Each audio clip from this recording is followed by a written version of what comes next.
Last night's Question Time was a Brexit special with an audience of Leave voters 7 years on from the Brexit vote. Let's have a listen to what Ben Habib, former Brexit Party MEP, and Tony Blair's former advisor Alistair Campbell had to say. What we've got now is a border right down the middle of the United Kingdom. That is an abomination to me, and it should be... Your Brexit created. No, which your narrative created. All right. And we have to terminate that border as the first starting point. I think that there is a real danger, if we're not careful, we are going to reduce this country for the long term, not just to the second tier of international relations that this lady was talking about, but to the third and the fourth tier. I honestly believe this is one of the biggest acts of self-harm that we as a country have ever inflicted upon ourselves. Professor Anand Menon, Director of the UK and a Changing Europe, was on last night's panel and joins us now. Morning, Anand. Morning, how are you? Yeah, I'm good, thanks. I mean, it was always going to get quite lively, wasn't it?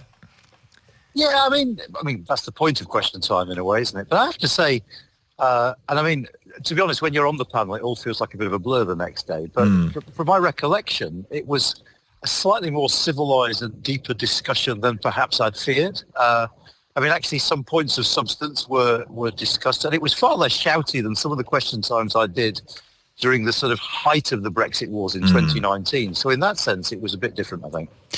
And what was the kind of general feeling amongst those Leave voters? I mean, how many in that audience were happy with their decision, and how many were having a bit of regret about the way it was playing out? Well, I mean, to be fair to the programme makers, I think what they did was they went to the pollsters and tried to recreate the real proportions that polling shows amongst Leave voters. So I think probably about 20% were proper regretters. That being the case, I mean, there is no doubt that even amongst Leave voters, the majority senses this isn't working very well. But the crucial difference, I think, is between that 20% who say this isn't working and, in retrospect, maybe I shouldn't have voted Leave. And the majority of Leave voters who say this isn't working, that's because we've been let down by politicians. So there's a significant chunk of Leave voters who aren't saying I voted the wrong way. They're saying you lot let me down. There's a kind of narrative, and there's all sorts of narratives around Brexit, but one of them is that people didn't quite know what they were voting for in 2016 because the politicians who were explaining it maybe didn't understand either. Well, I mean, political campaigns are messy, and sometimes it's a question that politicians haven't thought things through. Sometimes it's questions of political leaders bending, let's say, the truth. I mean, there were all sorts of things said during that referendum campaign that didn't stand up to scrutiny. But I think one of the most interesting moments of the programme last night was how annoyed one of the people in the audience got Alistair Campbell's suggestion that you've been lied to, you've been hoodwinked. And she said, no. We knew what we were voting for. We're not stupid enough to take in some of the things that the campaigns were saying. We knew what we wanted. We wanted sovereignty. So actually, I think there's a sensitivity to the notion that, oh, you were hoodwinked, so you should be changing your mind now. So, actually, these people have strong opinions, and, there was every sign that they thought things through in their own minds. Were there people there who felt that Brexit had directly impacted their lives and their communities, and in what way? Oh, absolutely. I mean, there were a couple of business owners who were in the audience, one of whom was saying, what I didn't expect is we'd leave the European Union, and now when I try and import stuff for my business, I'm just getting completely caught up in red tape.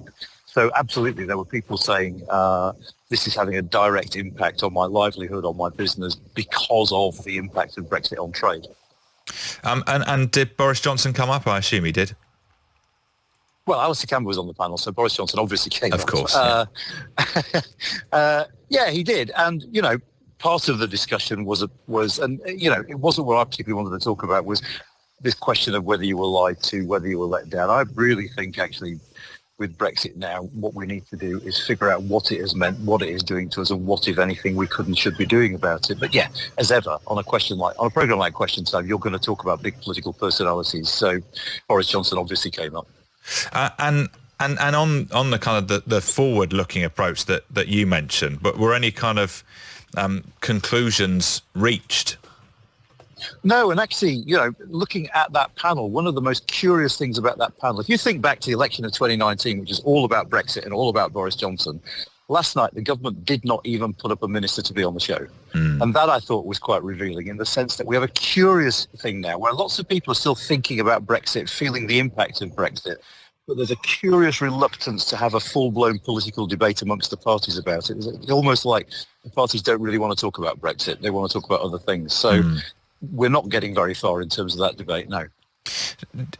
Do you think that Brexit is playing a role in our current financial situation?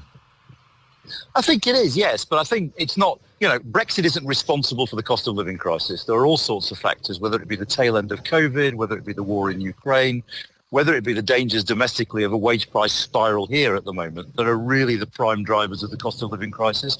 But it's hard to avoid the conclusion that Brexit makes it worse. I mean, the pound devalued, which is going to push inflation up.